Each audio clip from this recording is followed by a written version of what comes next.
نحمده ونصلي على رسوله الكريم اما بعد فاعوذ بالله من الشيطان الرجيم بسم الله الرحمن الرحيم ان الله لا يغير ما بقوم حتى يغيروا ما بانفسهم صدق اللہ العظیم۔ مسجد تو بنا دی شبر میں ایمان کی حرارت والوں نے، مسجد تو بنا دی شبر میں ایمان کی حرارت والوں نے، من اپنا پرانا پاپی ہے برسوں میں نمازی بن نہ سکا۔ حضرات سامعین کرام اور قابل قدر شخصیات اور مرکز المعارف کے نونہالوں، آج اس مجلس میں آپ حضرات کے سامنے شاعر مشرق علامہ اقبال کے ایک مصرعے پر اظہار خیال کرنا چاہتا ہوں، وہ ہے رہ گئی رسم ادا روح بلالی نہ رہی۔ حضرات، آج کی اس تقریر کا عنوان عصر حاضر کا سب سے بڑا المیہ ہے۔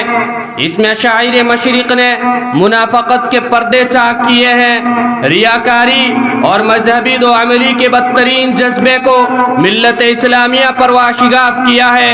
انہوں نے بتایا ہے کہ ہم لفظوں کے غازی تو ہیں مگر حقائق سے آنکھیں چراتے ہیں۔ ہم وہ مسلمان ہیں کہ جنہیں دیکھ کر اسلامی روایات کو پسینہ آ جائے۔ ہماری باتیں دلوں کو تو لباتی ہے مگر ہمارا عمل انسانیت کو شرماتا ہے۔ سامعین کرام، مسجد و محراب اسلامی عظمت کے امین ہوتے ہیں، ممبروں کی تقریروں سے ایمان کی خوشبو آتی ہے، لیکن آج اسی مسجد و محراب اور ممبر سے بو اسد اللہ ہی نہیں بلکہ مصلحت کی ریاکاری ٹپکتی ہے۔ ہم خطابت کے اسیر بن گئے اور لفظوں کی اس بازی گری میں بھول گئے کہ ہم قرآن و حدیث کے وارث ہیں۔ ہم نے فراموش کر دیا کہ ہم دین محمدی کے تقدس کے آئینے دار ہیں۔ ہم اسلاف کا نام تو لیتے ہیں مگر اسلاف کی قوت عمل سے آنکھیں چراتے ہیں، اور آج ہم اس بدترین حالت سے دوچار ہیں جس پر وقت کا مورخ مرثیہ لکھنا ہی پسند کرتا ہے، اور یہی صدائے دردناک وقت کے مغنی کے لبوں سے ابھرتی ہے کہ رہ گئی رسم ادا روح بلالی نہ رہی، رہ گئی رسم ادا روح بلالی نہ رہی، فلسفہ رہ گیا تلقین غزالی نہ رہی۔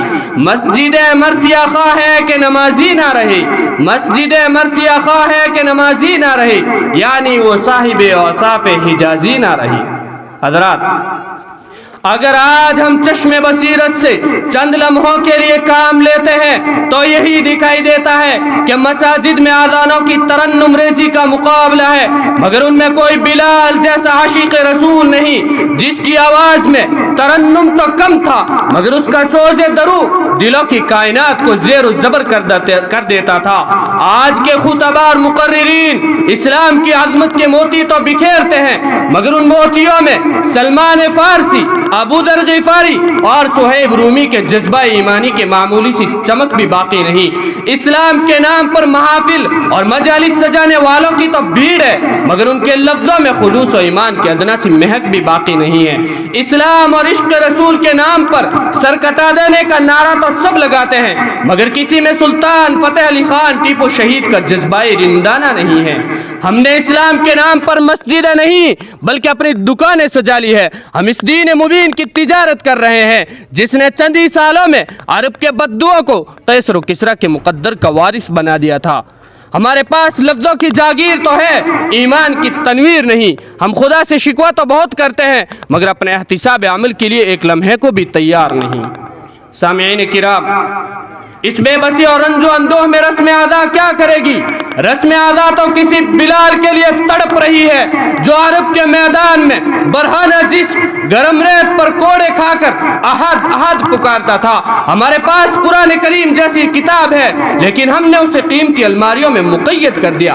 دین مبین سب سے بڑا انقلابی پیغام ہے مگر ہم نے اسے فرقہ واریت کی بھینٹ چڑھا دیا۔ ہماری بے بسی اور بے اہمیتی کا اس سے برا عالم کیا ہوگا کہ ہم عشق رسول کے نام پر آپس میں الجھ پڑتے ہیں۔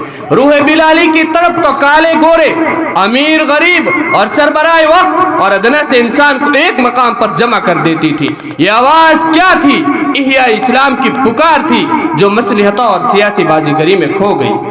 میں انہی چند کلمات کے ساتھ میں اپنی بات کو شعر کے ساتھ ختم کرنا چاہتا ہوں کہ وضع میں تم ہو نصارات اور تمدن میں ہنود، وضع میں تم ہو نصارات اور تمدن میں ہنود، یہ مسلمان ہیں جنہیں دیکھ کے شرمائے یہود۔ یوں تو سید بھی ہو مرزا بھی ہو افغا بھی ہو، یوں تو سید بھی ہو مرزا بھی ہو افغا بھی ہو، تم سبھی کچھ ہو بتاؤ تو مسلمان بھی ہو۔ وما علینا